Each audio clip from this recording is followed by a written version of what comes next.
The biggest mistake you can make in the middle of an emotional crisis is giving concessions out of fear of losing the other person.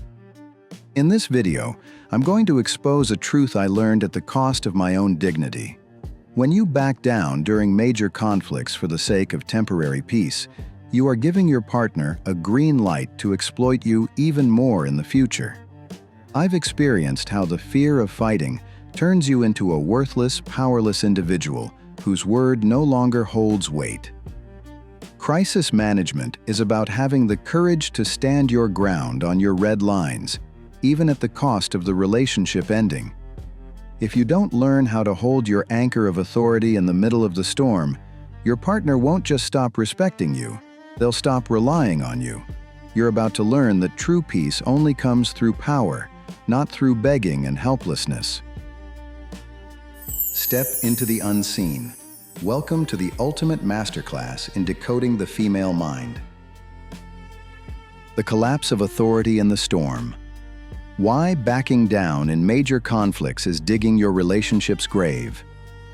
Ceasefire on the battlefield. The art of stopping and repairing. Welcome to part 2. In the previous section, we established that when a fight escalates, our physiology undergoes a drastic change. Your heart rate skyrockets, your palms sweat, and your logical brain, the prefrontal cortex, essentially shuts down. In this state, continuing to argue is like banging your head against a brick wall. Absolutely nothing productive will come of it except more destruction, more hurt words, and more regret. So the first and most critical skill in crisis management is mastering the timeout technique. But hold on a second. Taking a timeout is completely different from storming off or giving the silent treatment. If you just slam the door and leave without saying a word in the middle of a heated argument, your partner will feel abandoned, rejected, and her anger will multiply by 10. Here is the correct, mature way to take a time out. You must take responsibility for your own emotional state. You need to say something like this. Listen, I am feeling incredibly angry right now, and I feel like I can't think straight. I'm scared that I might say something that will hurt you, and I don't want to do that.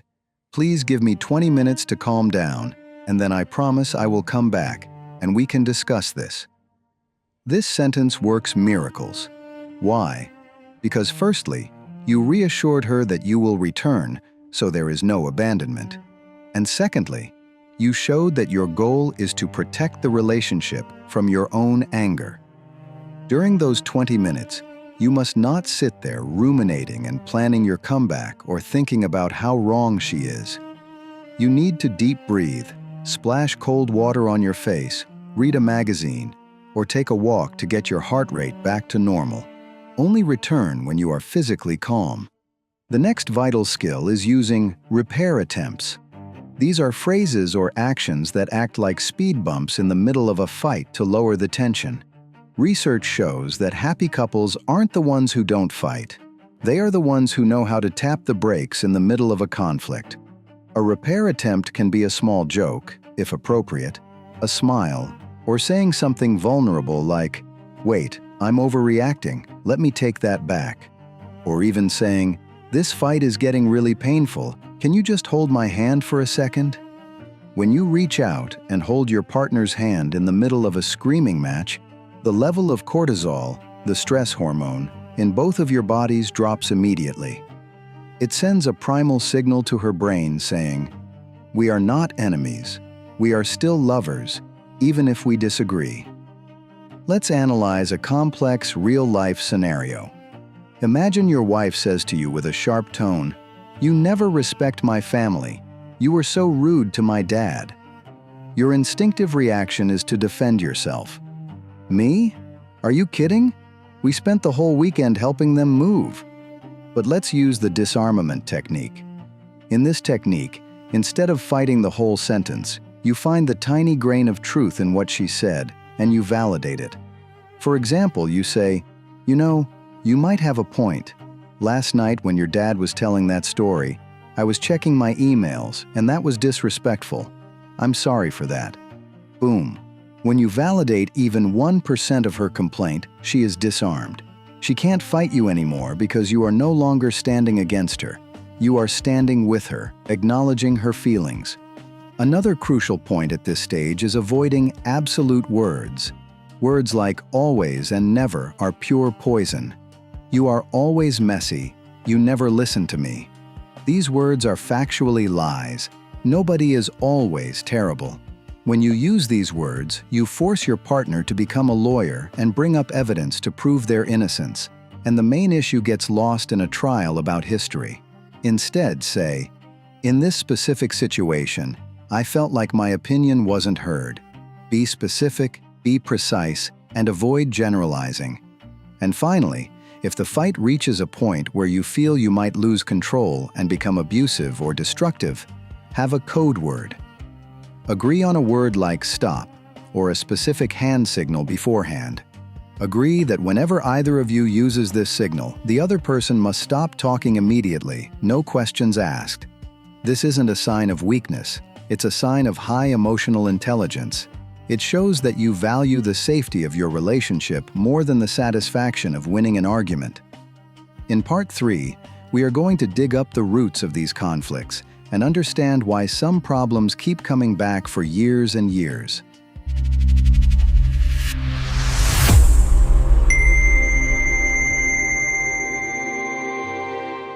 Solvable versus perpetual problems. The secret of differences. In Part 3, we are going to confront a shocking reality. Extensive research by relationship experts has shown that 69% of marital problems are never solved. Yes, you heard that right. 69% of your arguments, like fights about tidiness, how to spend money, how to raise the kids, or how often to visit the in-laws, are rooted in fundamental personality differences and core values that simply do not change.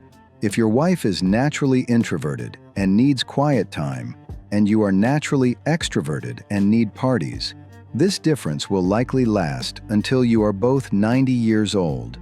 Trying to change your partner in these areas is like trying to change the color of their eyes. It's impossible, frustrating, and painful. So, what is the solution? Do we get divorced? Absolutely not. The secret of successful couples isn't that they solve all their problems. The secret is that they learn how to manage and live peacefully with that unsolvable 69%. We need to distinguish between solvable problems and perpetual problems. A solvable problem is, who takes out the trash? That can be fixed with a schedule. A perpetual problem, like differences in libido or religious beliefs, requires a dialogue about dreams. Let's go deeper. Behind every rigid stance in a repetitive argument, there is a hidden dream or a hidden fear. Imagine a husband who wants to save every penny for the future and a wife who wants to spend money on travel. This fight has been happening for 10 years. If they just argue about the dollars, it will never end. But what if the husband asks, "Honey, what does traveling deeply mean to you?" Maybe she opens up and says, "When I travel, I feel alive. I feel like I'm escaping the mundane routine. My dad never took us anywhere, and I always felt trapped." Suddenly, the fight shifts from money to childhood dreams. Now the husband understands. He might say, "I get it now. You're seeking freedom. My fear is that we'll be broke like I was in college, and that terrifies me." When you reach the level of dreams and fears, you are no longer enemies. You build empathy. Now you can move to compromise. Compromise means reaching a point where both people bend a little bit so the relationship doesn't break. For example, in the scenario above, they might decide to go on a trip, but choose a budget-friendly destination and still put a specific portion into savings.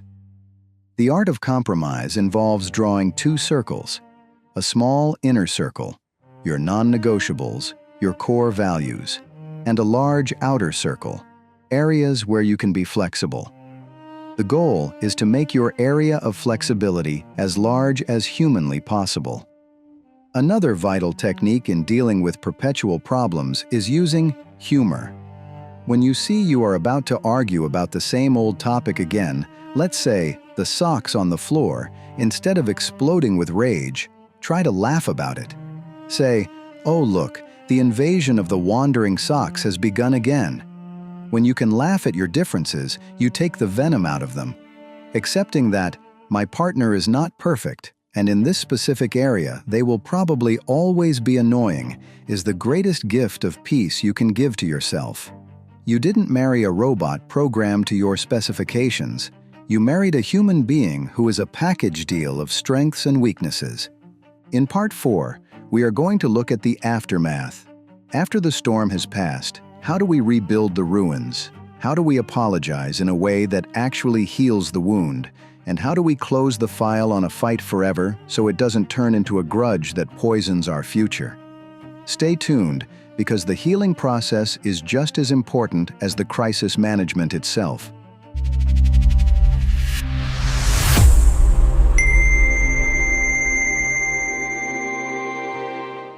Rebuilding after the storm, the art of apology and forgiveness. We've reached the final part.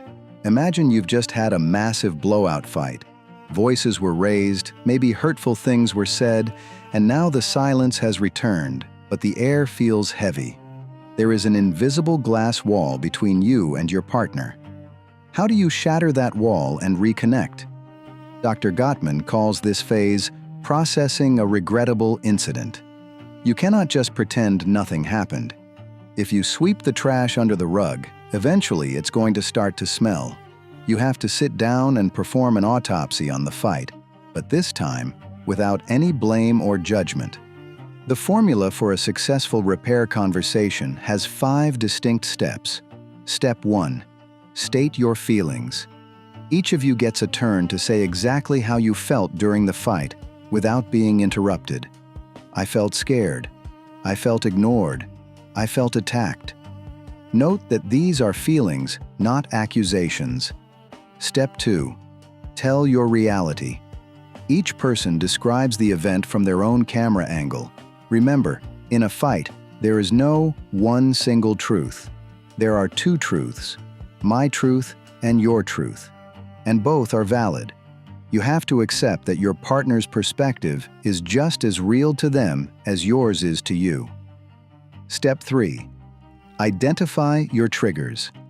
This is where your maturity shines. You need to explain what exactly in the fight triggered a deep memory or pain from your past. For example, when you started yelling and pointing your finger, it reminded me of when my dad used to scold me as a kid. I just froze up. When your partner understands the root of your reaction, their anger turns into compassion. They realize it wasn't just about them, it was about a deeper wound. Step 4. Take responsibility. This is the golden key. Even if you think you were 90% right, you must take responsibility for the 10% that was your fault. I admit I raised my voice too much. I admit I shouldn't have used that sarcastic tone. When you own your part of the mess, your partner's defenses drop, and they become safe enough to own their part too. Step 5. Plan for the future. Ask each other, next time we are in this situation, what can we do differently to handle it better? This transforms the crisis into a lesson. A crisis, if managed correctly, actually makes the relationship stronger. It's like a broken bone that, once healed, becomes stronger at the breakpoint than it was before. You are building a playbook for your team so you don't make the same mistakes twice. And finally, let's talk about forgiveness. Forgiveness does not mean forgetting. It doesn't mean saying what happened was okay. Forgiveness means, I am making a conscious decision not to carry the heavy baggage of this resentment into our future. Forgiveness is a gift you give to yourself to have peace of mind. After the fight is resolved, create a ritual of connection. It could be a long, silent hug, cooking a meal together, or intimacy. You need to signal to your nervous system that the danger has passed and safety has returned. Ladies and gentlemen, crisis management is not easy work. It requires the patience of a saint and high emotional intelligence. But remember, the quality of your life depends on the quality of your relationships. and the quality of your relationships depends on the quality of your arguments. If you learn to fight well, no storm can destroy the home you've built. Thank you for staying with me through this deep and intense episode. These are skills you need to practice over and over again. In the next and final episode of this season, we are going to wrap everything up and talk about shared meaning and vision. We'll discuss how to build a legacy as a team and find a deeper purpose in your life together. Until then, protect each other's hearts. Goodbye.